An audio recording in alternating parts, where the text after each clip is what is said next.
धुळे पंचायत समितीची सर्वसाधारण सभा खेळमेळीच्या वातावरणात संपन्न।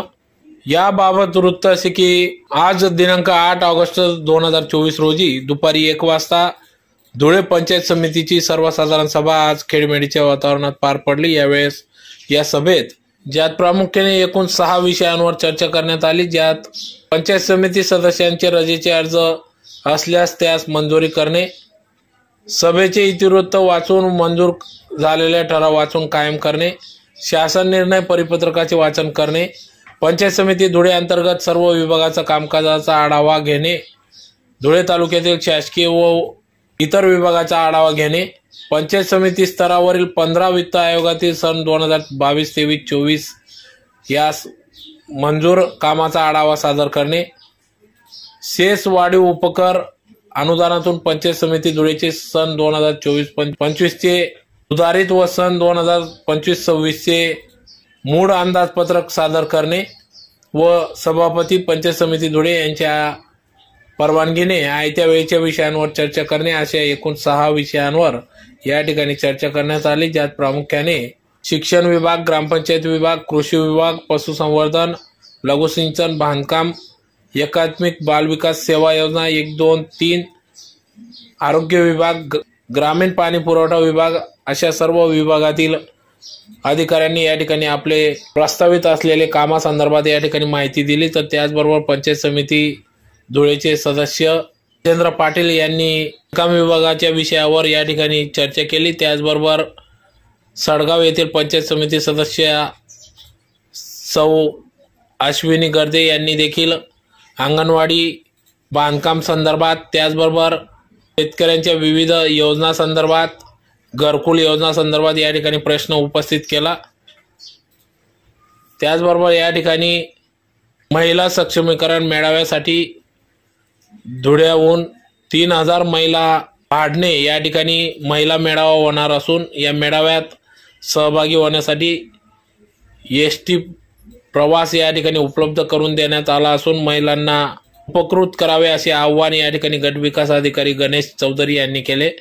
तर यावेळेस या बैठकीस सभापती वंदना मोरे, उपसभापती देवेंद्र माडी, गट विकास अधिकारी गणेश चौधरी, सहाय्यक गट विकास अधिकारी RD वाघ, PR साहेब, बांधकाम विभागाचे बागुल साहेब, विभागाच्या अनुम पटेल, तसेच जे समिती सदस्य भैयासाहेब विद्याधर पाटील, माजी उपसभापती, त्याचबरोबर पंचायत समिती सदस्य सुरेखा बडगुजर, सदस्य अमृत वाघ, राजेंद्र पाटील आदी सर्व पंचायत समिती सदस्य या ठिकाणी उपस्थित होते। तर सदरची सभा खेळमेळीच्या वातावरणात पार पडली।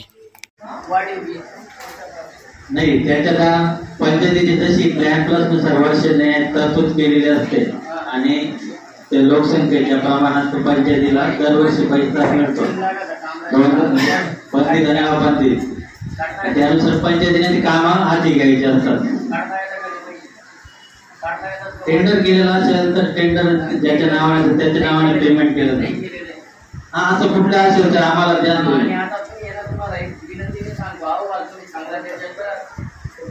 नाही, यात जसं म्हणजे आम्हाला जेवढं निदर्शन आलं त्याप्रमाणे देणार, असं काही चुकी होणार नाही। चुकीचा अर्ज झाला असेल तर तुम्ही तसं निदर्शनात आणून द्या, कारण समिती असते, समितीमध्ये सगळे अधिकारी टेक्निकल वगैरे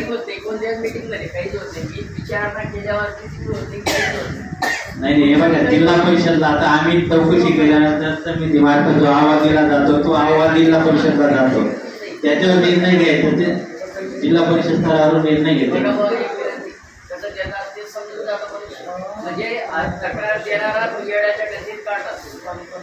असं नाही होणार।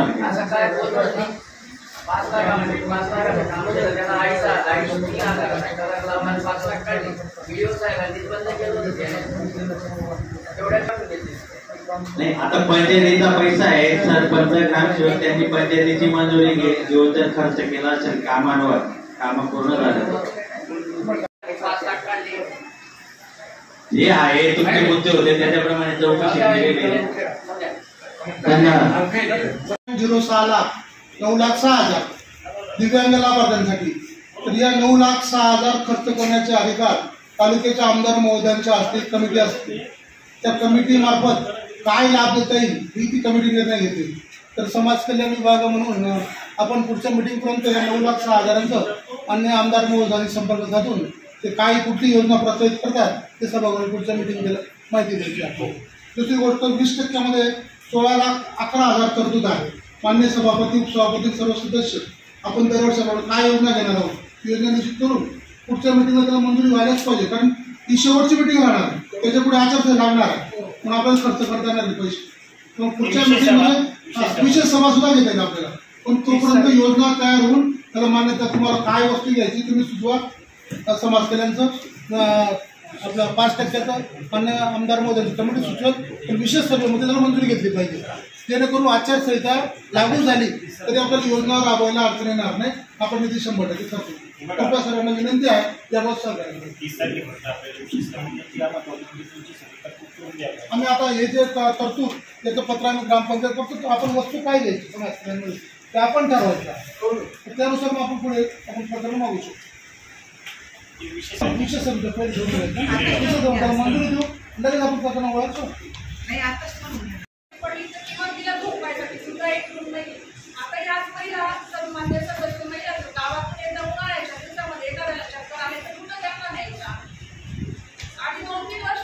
मागणी करतोय सगळ्या महिला पण ही तरतूद मात्र अंदाजपत्रकात केली जाते.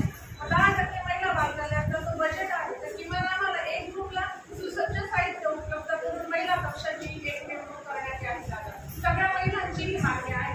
महिला समितीला त्या बैठका झाल्या मागच्या त्यानुसार मान्य सोशीमध्ये तसं काही नाहीच आहे. पण शासन निर्णयाप्रमाणे ज्या योजना आखलेल्या आहेत त्याच्यावरच आपल्याला खर्च करता येईल. त्याच्या बाहेर जात समाज कल्याणची सूची काढली दिव्यांगाची सूची काढली महिला बालकांची त्यांचे पण करले त्याच्यामध्ये आहे काही बघावं लागेल साहेब. असेल तर बघायला असेल तर आपण नक्की तुमच्याकडे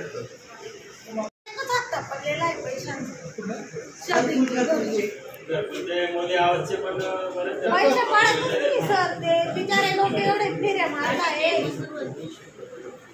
फक्त एकच अकाउंट पण ब्लॉक करून दिलेले आहेत सर त्यांचे ओबीसीची. काय पण चालू आहे. 12 मार्चच्या आधी ते मंजूर झालेले त्यांचे पहिले आपले टाकणं चालू आहे. पहिला धक्का पडलाय बरोबर. आणि मागच्या 1.5 महिना आपले जे आलेची आणि ऑपरेटर हे 1.5 महिना संपावर होते. त्याच्यानंतर संपावर आल्यानंतर आपल्या टाकाची प्रोसेस चालू झाली. जेव्हा इंजिनियर आपल्याकडे एकदा व्हिजिट ती फोटो काढून आमच्याकडे दिली तेव्हा दुसरा आपल्या टाकायचं तुमच्या गावाचं बघून घ्या.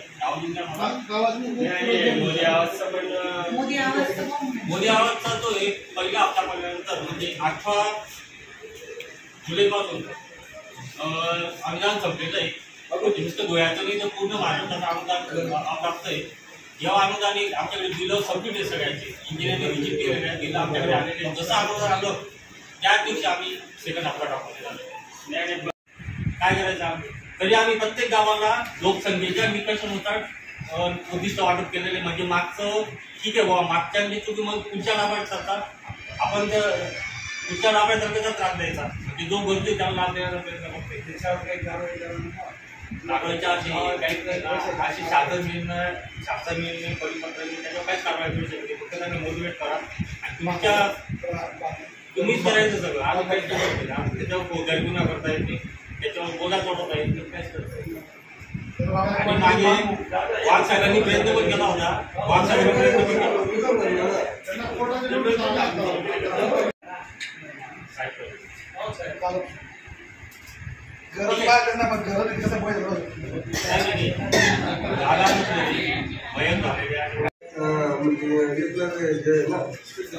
बिरसा मुंडा आणि बाबासाहेब सोडलं योजना यासाठी गाडी चालू आणून यासाठी पुढे काय करता येईल. सिंचन जे आहे ना रोजगारांचे 4 लाख रुपये अनुदान म्हणून बिरसा मुंडाला आणि बाबासाहेब सोडलं फक्त 2.5 लाख रुपये अनुदान. मग याच्यासाठी पुढे काय करता येईल. आपण तुम्ही ते ठराव घेऊ शकतात. आपण ठराव कारण ते आदिवासी लोक जे धंद्याकडे पैसे राहत नाही. ही जी जुनी मागणी आहे रोजगार 4 लाख मुलीला देतो पण ते 4 लाख रुपये त्या शेतकऱ्याच्या नावावर मिळत नाही. बरोबर, तेच ऐका ना, मजुरांच्या नावावर मिळतात, कुशलचे मिळतात. आणि आपल्या बिरसा मुंडा डॉक्टर बाबासाहेब आंबेडकर योजना जी आहे 40 लाख रुपये पण ते लाभार्थ्याच्या तरी सुद्धा दोन्ही योजनांचं अनुदान एकत्र वाढीव व्हावं यासाठी मला वाटतं मागच्या वर्षापासून प्रत्येक जिल्हा परिषदेतून ठराव केलेला आहे, तर शासन दरबारी पाठवलेला आहे त्याची कारवाई. तर ते आयुक्त कृषी कार्यालयाकडून त्याचा निर्णय होईल. आपण टॅबलेट नागपूरला पाठवलेलं आहे, एक इस्टिमेट ते साखर तालुक्याने पाठवलेलं, 1-2-3 दिवसामध्ये ते मंजूर झालं तर आपलं पुढे ऑर्डर द्यायला काय हरकत नाही.